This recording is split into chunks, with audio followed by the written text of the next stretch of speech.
Isaiah 36.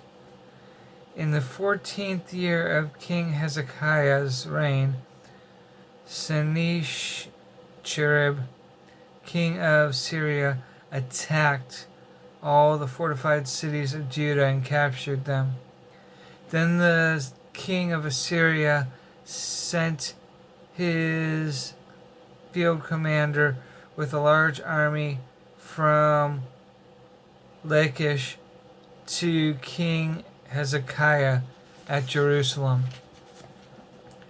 When the commander stopped at the aqueduct of the upper pool on the road to the washerman's field, Eliakim, son of Hilkiah, the palace administrator, Shebna, the secretary, and Joah, son of Ashiph, the recorder, went out to him. The field commander said to them, "Tell Hezekiah, this is what the great king, the king of Assyria, says. On what are you basing your confidence? On what are you basing this confidence of yours? You say you have strategy and military strength, but you speak only empty words. On whom are you depending that you rebel against me? Look now, you are depending on Egypt, that splintered reed of a staff, which pierces a man's hand and wounds him if he leans on it. Such is Pharaoh, king of Egypt, to all who depend on him. And if you say to me, we are depending on the Lord our God, isn't he the one whose high places and altars Hezekiah removed, saying to Judah and Jerusalem, you must worship before this altar? Come now, make a bargain with my master, the king of Assyria. I will give you 2,000 horses if you can put riders on them.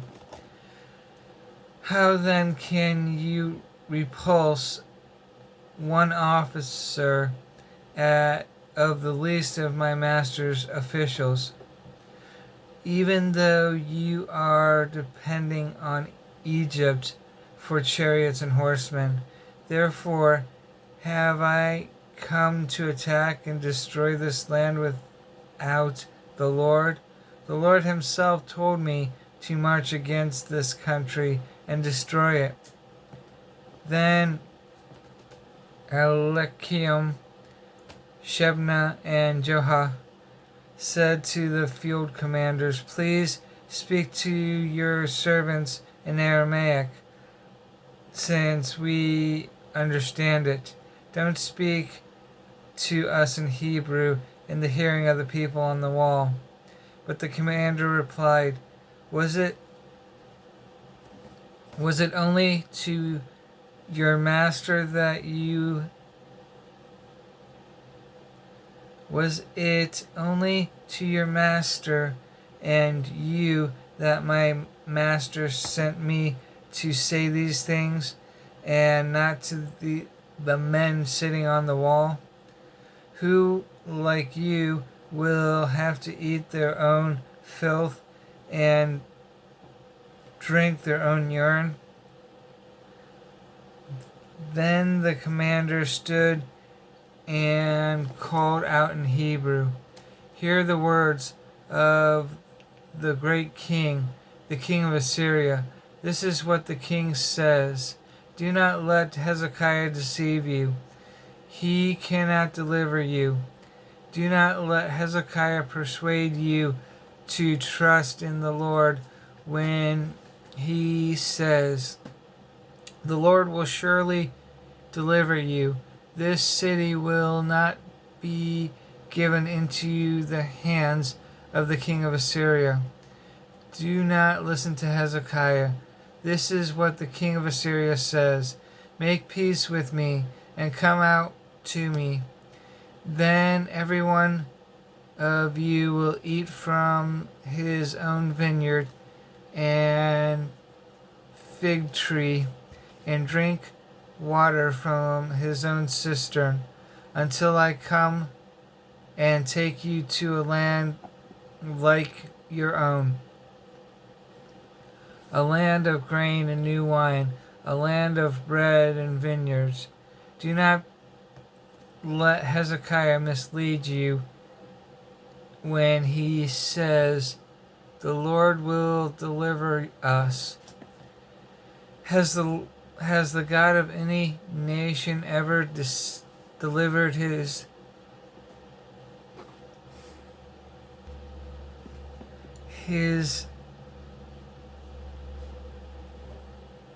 Has the God of any nation ever delivered his land from the hand of the king of Assyria? Where are the gods of Hamath and Arpad? Where are the gods of Sepharvaim? Have they rescued Samaria from my hand? Who of all the gods of these countries has been able to save his land from me? How then can the Lord deliver Jerusalem from my hand? But the people remained silent and said nothing in reply, because the king had commanded, Do not answer him. Then Echem, son of Hilkiah, the palace administrator, Shebna, the secretary, and Joha, son of Asaph, the recorder, went to Hezekiah with their clothes torn and told him what the field commander had said.